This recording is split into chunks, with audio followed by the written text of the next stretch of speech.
Hallo. So, hallo. Wie heißen Sie? Sascha Edelstein von der Art Factory Yellow Kiwi. Ah, gut.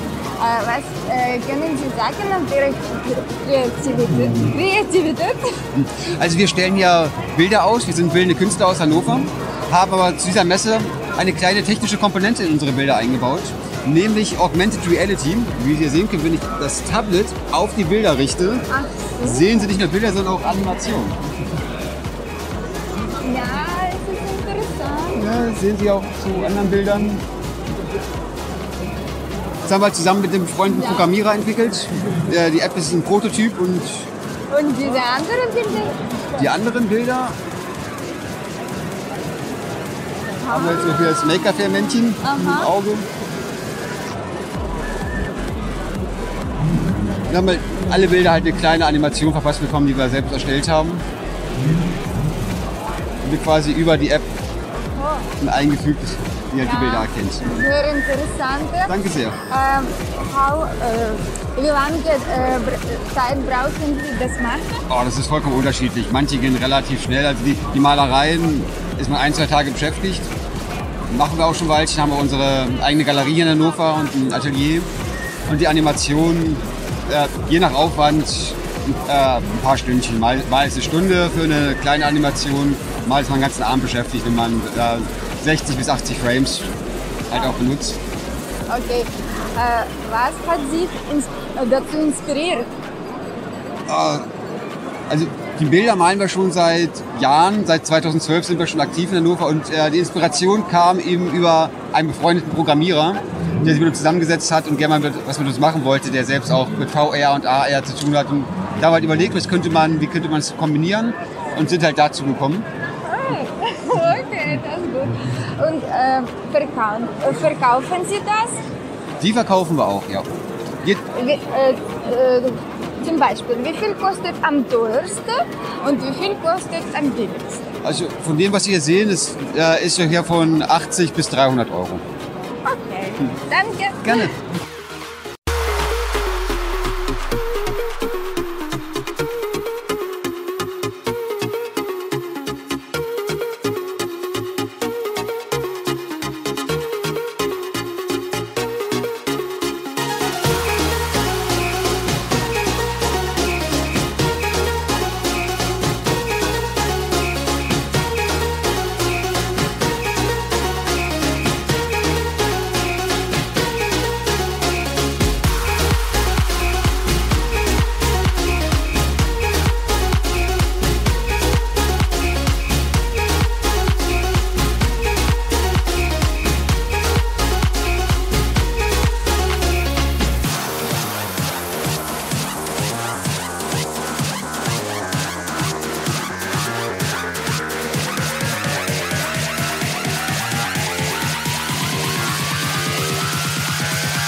for company? It's Prusha Research. We come from Czech Republic. How long have you been 3D printer? Basically, the main boom was like 2-3 years back, and from that time we just keep going, and that's it. I'm up now. Owner of the company just liked the 3D printing, and he decided to make it perfect. So he keep going, improving things, and yeah, now we are one of the best. This printer functioning only with plastic. Yes, basically only with plastic, but we have filaments like wood foil, steel foil, and it's still plastic, but with metal powder, for example, inside. So it's actually heavy and with the metal look.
Guten Tag. Guten Morgen. Wie heißen Sie? Mein Name ist Jochen Enderlein oder auch Horatio Steam im Internet. Okay, mein Name ist Jolana Augusta, ich bin YouTuberin und mich interessiert Ihre Kreativität. Okay. Können Sie erzählen ein bisschen ob das? Ja, also das Genre ist klar, nennt sich Steampunk. Und wenn Sie so über die Geräte gucken, dann werden Sie sehr viele Dinge sehen, die so tun, als ob sie magisch sind. Als ob Magie in ihnen enthalten ist. Das Ganze ist für eine Zaubererschule in Czocha in Polen, in einem Schloss aus dem 16. Jahrhundert, wo wir tatsächlich eine Zaubererakademie zum Leben erwecken. Ganz viele Spieler. Ich bin einer der Spieler und ich baue halt Geräte für meinen Unterricht. Ich bin dort Professor. Ach so, okay. Und die anderen Geräte, die andere Leidenschaft auf der anderen Seite sind halt meine Computer. Ich baue unheimlich gerne Computer, so in diesem viktorianischen Stil, in dem Steampunk-Stil. Das finde ich wahnsinnig faszinierend. Und was hat Sie inspiriert für diese Kreativität? Ach, das ist so, vor 15 Jahren habe ich meiner Tochter einen Computer gebaut mit so einem Drachenkopf und so ein bisschen auf Fantasy getrimmt. Und irgendwann kam meine Tochter dann die Treppe runter und sagte, du Papa, weißt du eigentlich, was du da baust? Ich sag, nö. Ja, sagt sie, das heißt Steampunk. Ich sag, Steam was? Und dann habe ich im Internet recherchiert und war sofort infiziert. Okay, danke. Bitte. Kann ich fragen, ob zum Beispiel, wie viel kostet am teuersten und wie viel kostet am billigsten? Oh, also ich verkaufe meine Sachen eigentlich nicht, weil die baue ich nur zum Spaß und für mich und um sie auszustellen. Aber wenn wir einen Preis aufrufen würden, ja, dann würde ich sagen, die Frau Professor, das Gehirn, da sind wir so irgendwo bei 12.000 bis 15.000 Euro. So, und das günstigste wäre zum Beispiel etwa so um 200 Euro. Okay, danke für den Tipp. Gerne.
Guten Tag.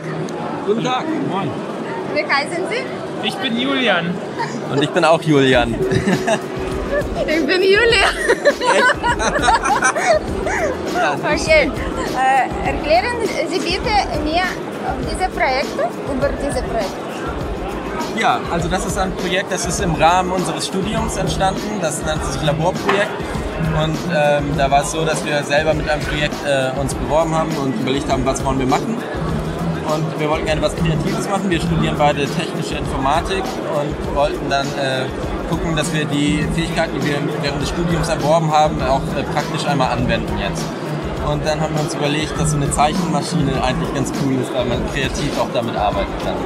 Und wie lange Zeit brauchen Sie, diese Maschine machen? Wir haben jetzt circa ein gutes halbes Jahr daran gearbeitet. Also auch ziemlich viel. Also wenn keine Vorlesung war, immer an der Maschine gearbeitet und jetzt in der vorlesungsfreien Zeit auch nochmal immer jeden Tag an der Maschine gearbeitet. Und wie viel kostet für diese Projekt investieren? Kosten, also ich würde sagen, das teuerste ist dieser Rahmen und der war zum Glück schon da. Den hatten wir an der Uni gefunden. Die kosten so, wir haben 2 Schrittmotoren, die jeweils 15 € kosten. Wir haben einen Mikrochip, der kostet 10 €. Der Gurt hier auch nochmal 10 €. Also für 60 bis 70 € kriegt man das gebaut auf jeden Fall. Okay.